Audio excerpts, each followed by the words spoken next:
Hello, I'm FX Toycat, and a brand new 1.21 preview just dropped for the Bedrock edition, and it does include all of the 53 brand new blocks that we covered yesterday on the Java snapshot. And so today, let's go through some of the weird quirks that aren't entirely obvious about these blocks because they do some very weird and extraordinary things. But let's also go into the exclusive features that are only found on the Bedrock edition. There are 2 of those, while also talking about the Java exclusive, which didn't make its way to Bedrock. There's 1 of those, and then also there is a removed feature from this beta that I have to assume is such a big mistake that they are clearly going to re-add it, but I want to share it with you anyway because it is very interesting and relates to something I said about the new blocks. I said Minecraft added 53 brand new blocks and most of them don't have a use. People took offense to me saying that building blocks alone is not a good enough use, but my argument is that if these are just building blocks, if adding new tuft and polished tuff, etc. is just there for building, why haven't they added these before? In the same way we don't have calcite stairs, even though Minecraft has been clear the criteria for stairs and slabs is that it should be crafted stone materials. This takes no extra effort to texture, it takes a few minutes of extra effort to add to the game. Why don't we have calcite stairs if it's just going to be purely aesthetic? And that's how I feel about tough stairs and tough slabs. They don't really do anything new for the game, so why weren't they in 1.17? Anyway, with that said, we can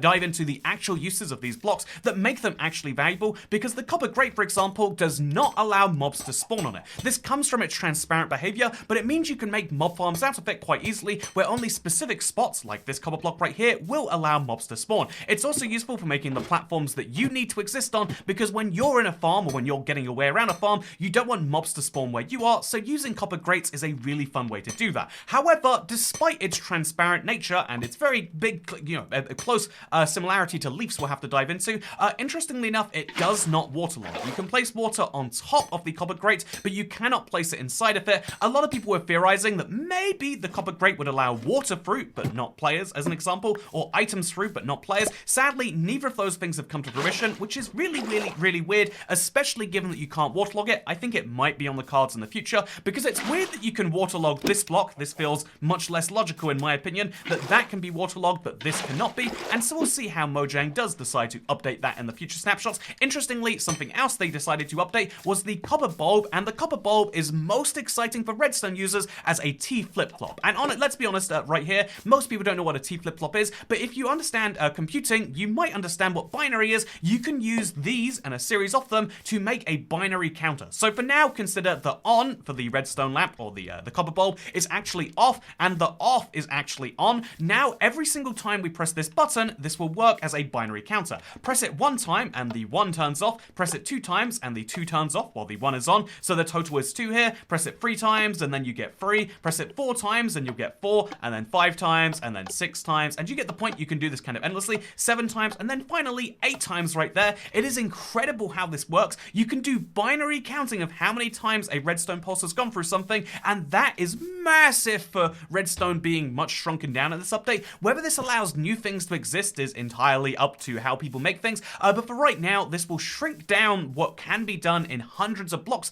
down to something that can be done in literally 7, because even these signs aren't necessary. They're just here to help you understand that now we have a binary counter that we can activate something only after 8 redstone pulses have been through something. By the way, something else you can do is you can easily now have alternating lights. Because every redstone pulse will alternate the signal, you can do some really fun things like this, for example. Every time you press the button, the lights go from one to the other. This is pretty fun by itself. Obviously, I think it goes without saying, you can make a really nice flashing sign or light or whatever you want, but also you could combine this with a hopper clock if you really felt like it, and so you could have it set up to go continuously alternating between the two with using, again, very little redstone is required for this compared to the equivalent in modern day current Minecraft, which I think is absolutely insane personally. I love this. I think it's really fun, really goofy, and I also love this little red that flashes on the animation when it comes through. I think the copper bulb is really fun, and something that I do need to mention, it is not really a weird quirk of it, it's something you might know already, but obviously it is the first light source which gets worse as it degrades. So just to kind of prove that, here is a regular copper bulb, look how light it is, and now here is a weathered copper bulb, or a slightly oxidized one, look how,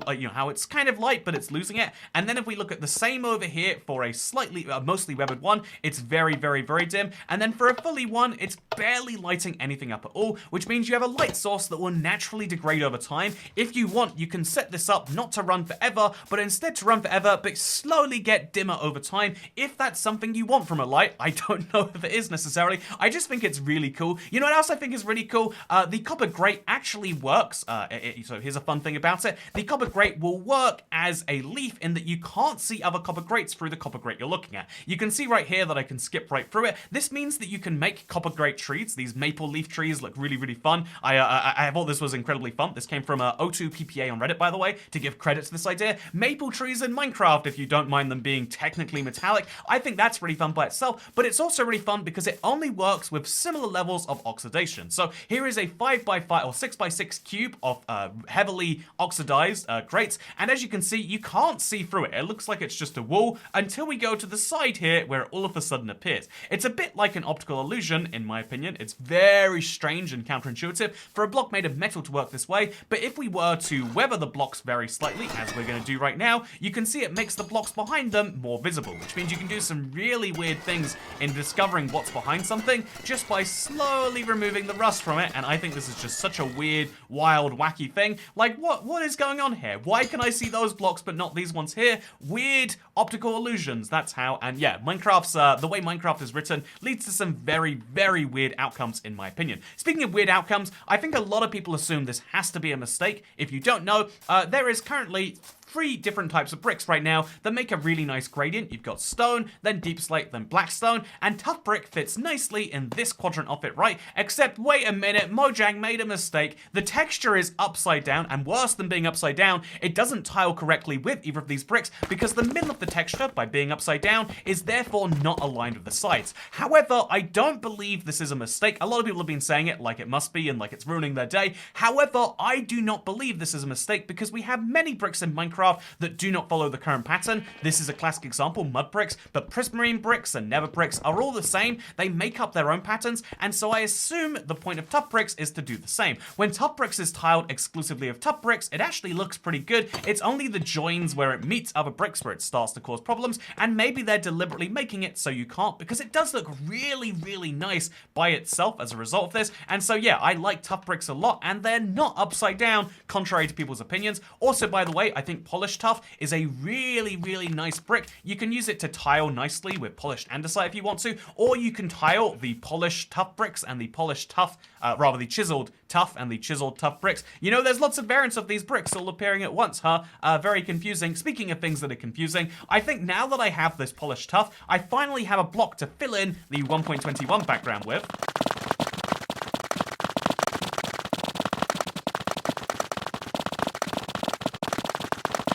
It actually looks pretty good, right? I think this is an incredible thing, which brings me nicely into what is in 1.21, currently exclusive for Java or exclusive for Bedrock. It's weird because they did add a couple of features to the Bedrock edition. The most interesting one of these is that the sound emitted by decorated pots has been made smashier. So something that they are adding in 1.20.50, if I'm not mistaken, is the ability for decorated pots to store items. And so I can place my axe inside of there, and now when I break the pot, the axe will come out of it. This is actually a really cool new feature in my opinion. However, they've made the smashing sound smashier supposedly, so here is what it sounds like now.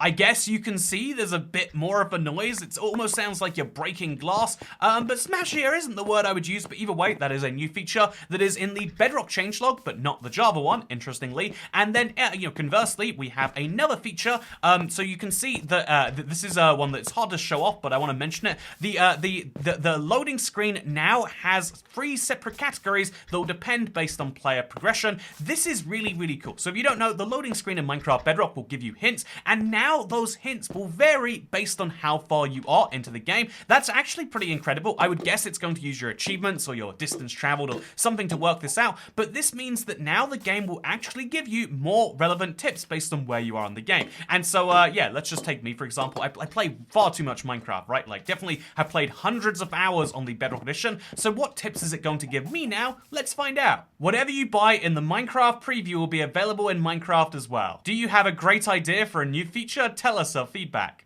I think in the preview, it's always going to give you weird things like you can talk to our developers on discord.gg/Minecraft. It's not going to give me a single tip about Minecraft. It's just telling me I can buy things and everything's fine. However, when this update comes out for the not preview, where you'll actually be able to do that, it's weird that previews are a different version of the game because some features you can't actually test for yourself till they come out for finals. However, yeah, when that comes out, it will be pretty darn exciting. And so, yeah, that is something I am personally looking forward to. I think it's just a fun little thing that they decided to update in this thing. However, despite these two exclusive features for Bedrock, there is one exclusive feature not found on Bedrock, and it's the /tick command. There is no /tick command, which they just added to Java, and honestly, based on the history of not adding commands from Java, I don't know that there ever will be one. And to be fair, the Bedrock edition got the /camera command.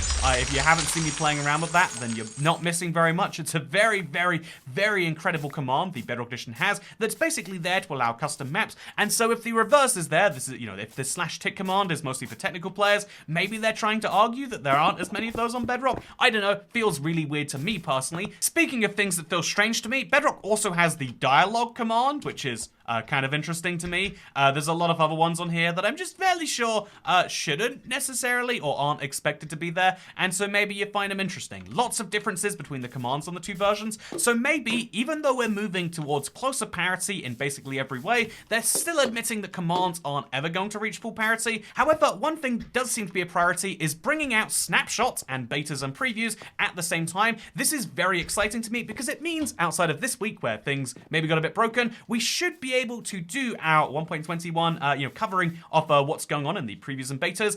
Indeed, we can do that on the Bedrock edition rather than the Java. I personally feel a bit more comfortable doing that. I always feel like there's something huge that I miss on Java. I find their system of applying, update toggles to be much less user-friendly than just go into the settings and hit this button, because if you don't do it in the right time for Java, it's permanently turned off unless you edit your MBT. It's a real nightmare to do this exact same feature, and so, yeah, I'm a big fan of the way Bedrock does previews and betas, much more so than the Java snapshots. Of course, I will be going through both whenever there are differences, but yeah, I just want to give you a little bit of a good news update on the channel, and also let you know that I'm going to be very, very busy today, but I'm hopefully still streaming tonight, so come along if you want to see me play, I think, City Skylines. Everyone's saying that the sequel's terrible, and that just makes me want to play it more, so if you want to see me build a city, come join me tonight. And if you don't want to build a city, then I was going to say you could watch every other video on the channel. However, if you don't want to build a city, download this new update because it is missing calcite. There is no calcite block in the creative inventory. That is me being 100% sure that I spelt it correctly. I went all the way down to cal just to check and it's not in there. In CA, it's not there either. And in the natural part of the inventory, where you can find the calcite block normally, it's usually next to tough, it is gone missing. One of these new tough blocks has replaced the calcite entirely, it seems,